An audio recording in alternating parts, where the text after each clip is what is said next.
Ladies and gentlemen, boys and girls, welcome back to Devil's Den Hockey. Tonight, the New Jersey Devils took on their metropolitan rivals, and what seems like the worst possible team for the Devils to play.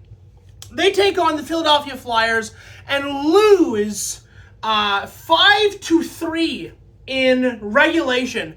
This game is a lot of things. There's a lot of really good stuff in this game, and then there's a lot of bad to it. So, we're just going to jump into this.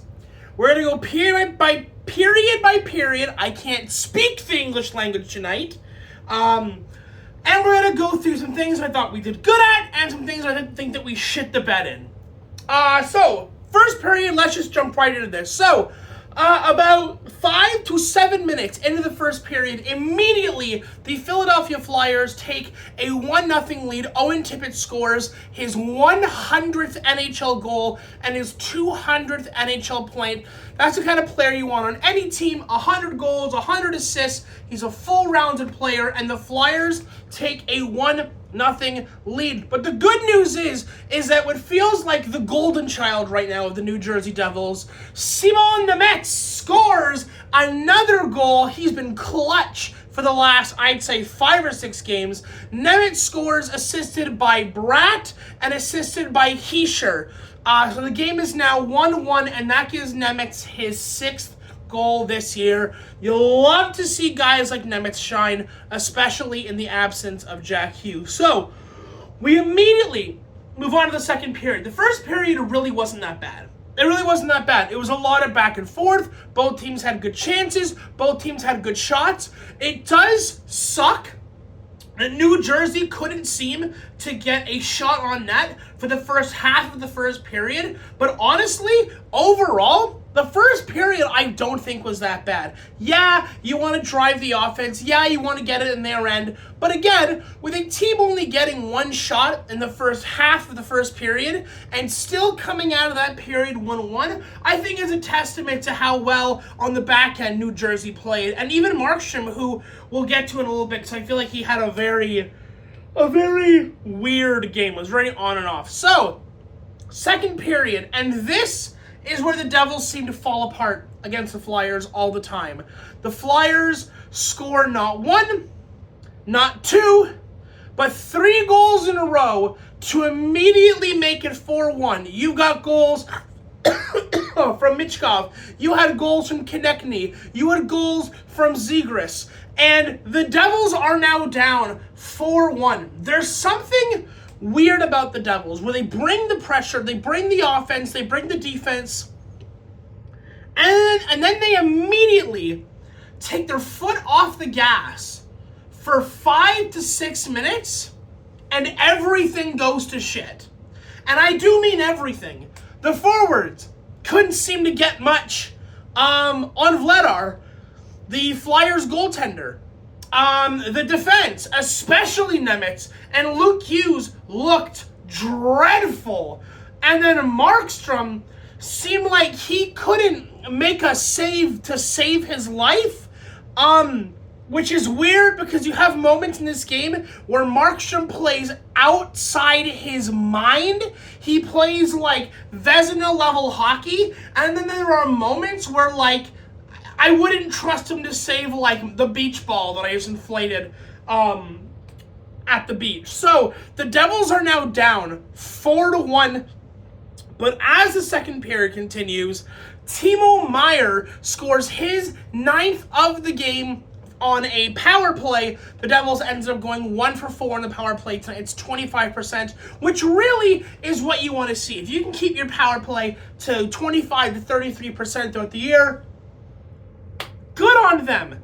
That goal was assisted by Dawson Mercer and Jesper Bratt, who has been very sneaky in collecting his points. They've mostly been secondary assists, maybe a goal here and a primary assist here. But Bratt is actually one of the top point guys on our team right now, despite the fact like it hasn't felt like he's done much. But regardless, the Devils leave the second period down 4-2. I don't know why I keep yawning. I got no oxygen right now. The Devils enter the third period down 4-2. Now, the third period, I personally thought was the best period of the game. There's been some games this year, and I've talked about it, where I thought that our third period was absolute dog shit. That was not the case in this game. The third period, the Devils came out with fire in their bellies, with all of the intensity, all of the passion, all of the energy, and that energy and that persistence awards them later on as Dawson Mercer scores his 10th of the game. In my humble opinion, the greatest goal that the New Jersey Devils have scored this year alone. Dawson Mercer sees a 4-2 game where his team is trailing, and he rushes the wing, beats the guy at the blue line, hauls his ass down, takes the pucks, goes down, turns to one Philly defenseman, you wait your goddamn turn, pulls it back, looks at the second Philadelphia defenseman, just hold my beer, pulls it back, puts it on the backhand, and slides it into the net under Vladar, and arguably the greatest New Jersey goal that we've had this year. And Dawson Mercer gets his 10th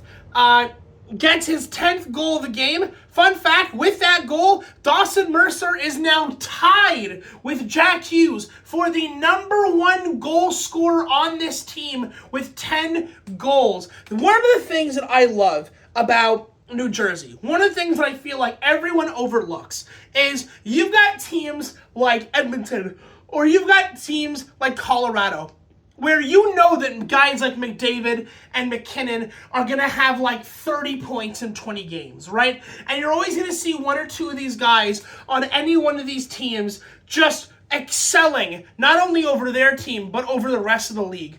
On New Jersey, it's always a team effort, whether it's Mercer scoring, or Hughes scoring, or Bratt setting up, or Hischier getting an assist, or Meier on the power forward. All of the stats seem to be evenly distributed, showing to me that our team is not a one-man show. It flies in the face of everything that I think a lot of people have said about the Jack Hughes injury, where, oh, Jack goes down and now the team goes to shit. The team hasn't exactly been doing incredibly well, but they've been holding their own thanks to the efforts mostly of guys like Nemitz, Meier, and Hischier, and also Mercer, who contributes his 10th goal. He now leads the team in goals. All right, the great thing about the Devils is that if Hughes is gone, Hischier will step up. If Hischier's not there, Bratt will step up. If Bratt's not there, Meier steps up. If Meier's not there, Mercer steps up. There's always someone next in line. So, I just said on something sharp. Jesus. And one of the things I love about the Devils is there's always someone next in line that's ready to take up the mantle as the guy who's going to be the next big thing, ready to go at any time. Whereas other teams, they've got like 2 or 3 really good guys, and it's always them. And if those guys go, the team just goes to shit. Anyways, back to the game. Devils are now down 4-3, and they hustle, and they hustle, and they hustle. They hit, they get shots on net, they cycle, they do everything within their power. But unfortunately, it's not enough. The Devils give up a breakaway, or it feels like a breakaway. Nemitz screws up, and a Philly guy takes off. We haul him down. The net is empty. It's going to be a breakaway. I mean, it's going to be a penalty shot. Because the net is empty, they immediately award the Flyers with the goal. Because obviously, if you had a penalty shot on an empty net, it's going to be a goal. It doesn't really matter. And that's basically how the game finishes. The Flyers defeat the Devils again, 5-3 in regulation. Now, was this better? Was this better than the last time you played the Flyers? Absolutely. Absolutely. You didn't have 4 goals scored in 27 seconds. But again, the Devils took their eye off the ball. The Devils took their foot off the pedal, and immediately it opened them up to the Flyers coming down and shoving not 1, not 2, but 3 goals down their throat. A lot of people want to take issue with the missed penalty on Luke. where it's in the late second period or the third period. Luke takes a blatant high stick. He's spitting out blood on the bench, and there's no call for a high sticking. And I get how pissed off a lot of Devils fans are, myself included. I saw them and went, bro, that's a blatant high sticking, okay? Here's my issue. A lot of people are saying, well, that's going to be a double penalty. It's 4 minutes. Maybe it changes the flow of the game. Maybe it even changes the outcome of the game. Maybe this allows the Devils to get back into it with a 4-minute power play, and maybe, just maybe, the Devils end up winning this game. But you know what? We would not be pissed. We would be angry that they missed a call. But we would not be pissed about the potential to change the outcome of the game if the Devils had not shit the bed in the second period. You want to blame the refs for, their poor judgment on the missed high stick? Fine, I get it. I understand.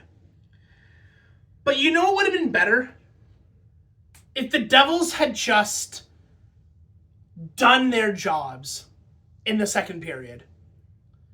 You want to say, well, the ref should have called it. It could have changed the outcome of the game. The Devils were down 4-2 at this point.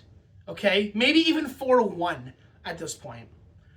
You can't get mad at the refs for the outcome of this game when the outcome of this game and the drastic attempted comeback that the Devils tried to mount, you can't blame the refs for the position the Devils found themselves in when the reason that they were in the hole they were in was because they had dug themselves in with their own shovels.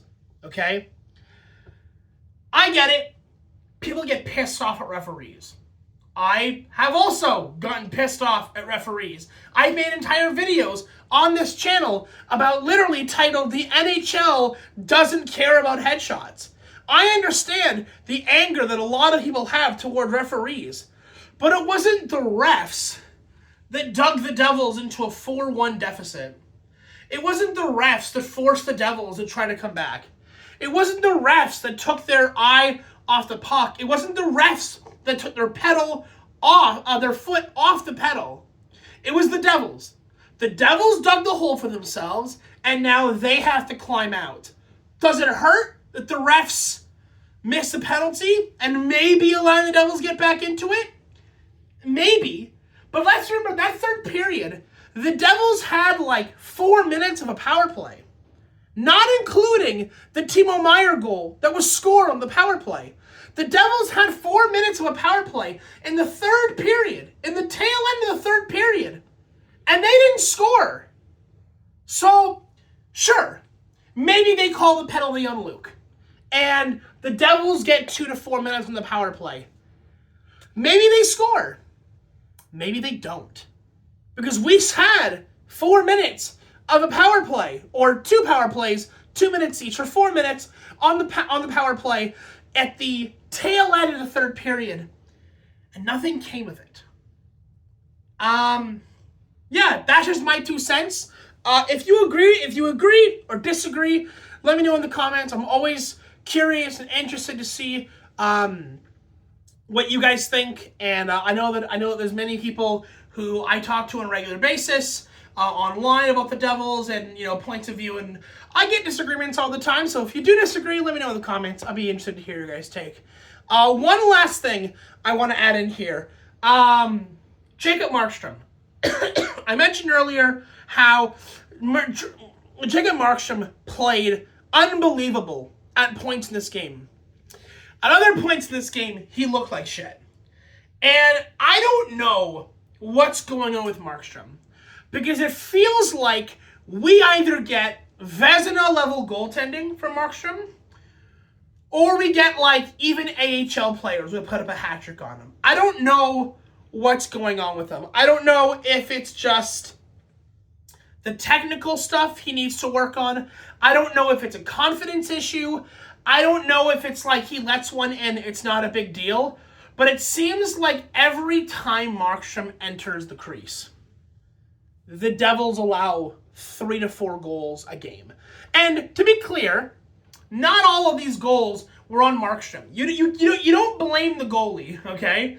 When there's a 2-on-1 being made towards the net and he gets a glove on it and it goes in anyways. I don't blame Markstrom for every goal. And I don't blame every goalie every single time the Devils lose or anytime any team loses.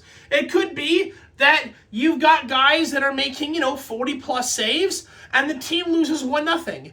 Or a goaltender makes 50 saves in a game, and the only goal that he allows, maybe he lets in 2 that aren't that great, but he still plays out of his goddamn mind. And so when we talk about Markstrom, I'm curious to see what you guys think about Markstrom and how he's playing and what the hell is going on. I'm not saying that Markstrom is at fault for tonight's loss, because I think there's a lot of shit that went wrong in that game. But there was also flashes of genius. There was also moments where Markstrom played outside his mind to try to keep the game as close as he could. But unfortunately, like any team, if you're down 4-1, you can play as well as you want to play. But if you're down 4-1, I don't know the chances of you coming back. Anyways, that's going to wrap it up for me tonight, guys. Take it easy, and I will see you guys in the next one. Adios.